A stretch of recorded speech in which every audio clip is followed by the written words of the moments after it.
Hi, I'm here to discuss a different kind of topic today, and it's about rather characteristic of an individual, and it's called being a yes man.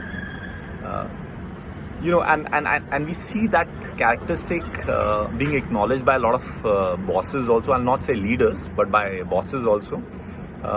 And yes man is actually a person who would always say yes to boss or superior for anything and everything, no matter what, whether it is right or wrong, but he will always have a yes on his tongue.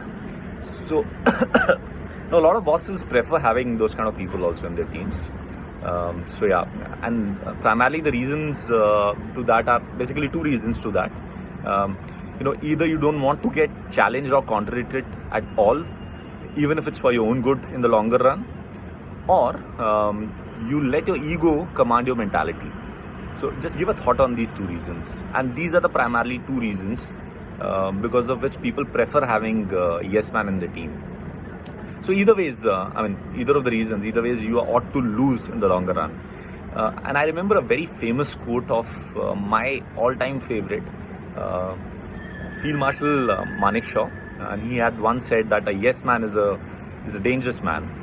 He might rise very high, he might even become MD of a company, but he can never make a good leader.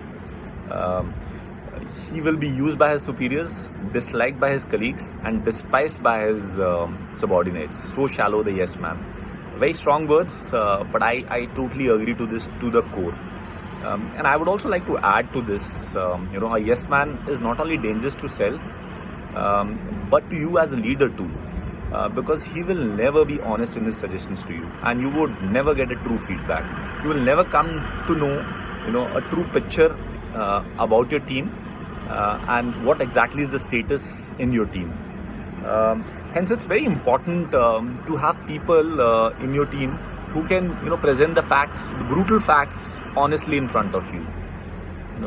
And some way you have to make them feel comfortable. No one else but you have to make them feel comfortable so that they are able to highlight certain important facts, upfront to you, which is good for you as a leader and for the team also.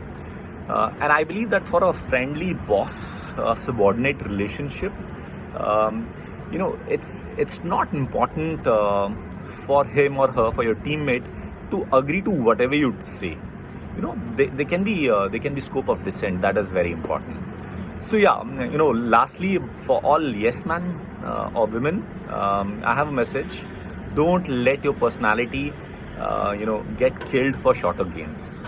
Don't be a yes man or yes woman. Take care.